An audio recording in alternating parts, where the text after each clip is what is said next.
کیا خدا کے یہاں آرزو اور تمناؤں پہ جزا اور سزا دی جاتی ہے؟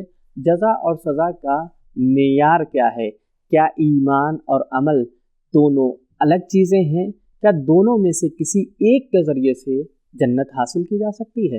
ان سارے سوالوں کے جواب جاننے کی کوشش کریں گے آج کے ایپیسوڈ میں۔ سبیل قرآن کے تمام ناظرین کو ایک مرتبہ پھر سے تفسیر نور کے اس پروگرام میں خوش آمدید عرض کرتے ہیں۔ آج ہم سورہ نساء کی 2 آیتوں یعنی آیت نمبر 122 اور 123 کی تفسیر کو لے کر حاضر ہوئے ہیں۔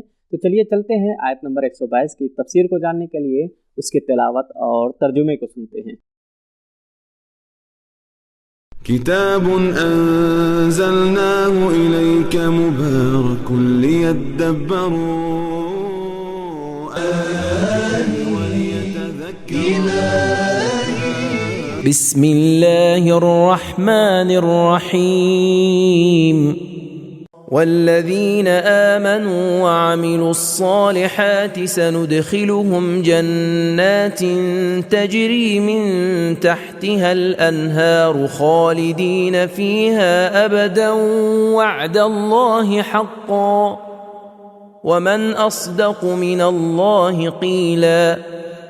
اور جو لوگ ایمان لائے اور نیک اعمال انجام دیے ہیں، ہم انہیں بہت جلد ایسے باغات میں داخل کریں گے کہ جن کے نیچے نہریں بہہ رہی ہیں، وہ ان میں ہمیشہ رہیں گے۔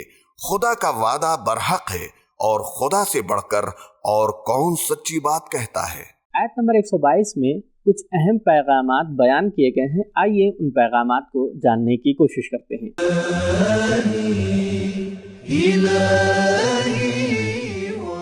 1.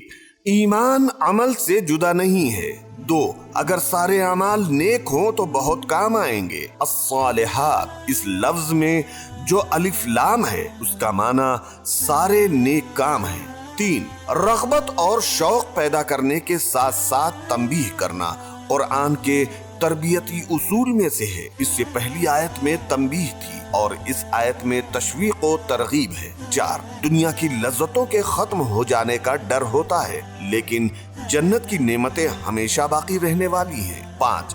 خدا کے سچے وعدوں اور شیطان کے جھوٹے وعدوں کا آپس میں موازنہ مقایسہ کر کے خدا کے سچے وعدوں پر دل لگانا چاہیے۔ تو یہ تھی آیت نمبر 122 کی مختصر تفسیر۔ آئیے چلتے ہیں آیت نمبر 123 کی تفسیر کو جاننے کے لیے اس کی تلاوت اور ترجمے کو سنتے ہیں۔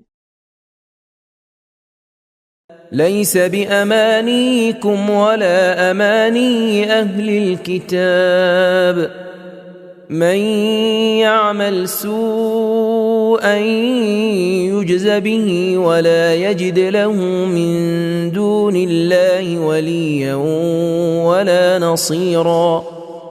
جزا اور سزا برتری تمہاری آرزو اور خواہش کے مطابق نہیں اور نہ ہی اہل کتاب کی آرزو اور خواہش کے مطابق ہے۔ جو شخص برائی کرے گا اسے اس کی سزا ملے گی اور وہ خدا کے علاوہ نہ تو کسی کو اپنا سرپرست اور نہ ہی کسی کو اپنا مددگار پائے گا۔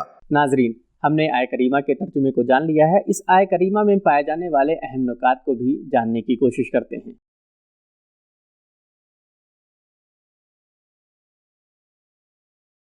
مسلمان حضرت رسول خدا صلی اللہ علیہ وآلہ وسلم کی خاتمیت اور اپنے بہترین امت ہونے پر فخر کرتے تھے۔ سورہ آل عمران آیت نمبر 110۔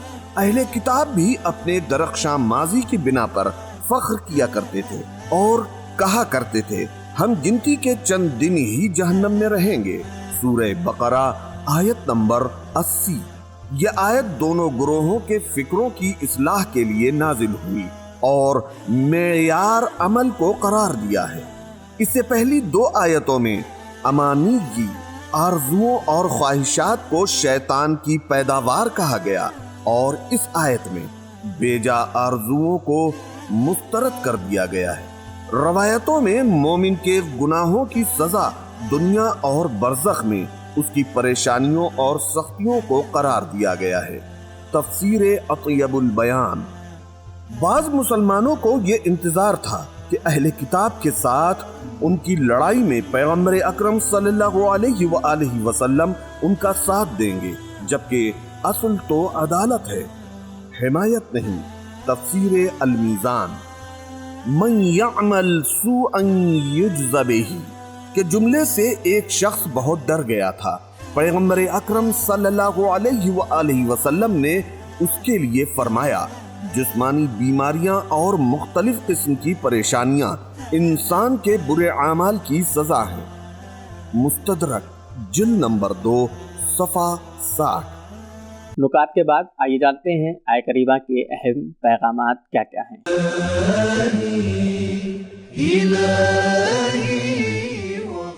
1. بے بنیاد خیال و وہم اور آرزوؤں سے پرہیز کریں کیونکہ ان کا کوئی فائدہ نہیں۔ 2. ہر گروہ اور ہر جماعت میں بیجا امید رکھنے والے اور اپنی حیثیت کو نمایاں بنانے کی کوشش کرنے والے مل جائیں گے۔ 3.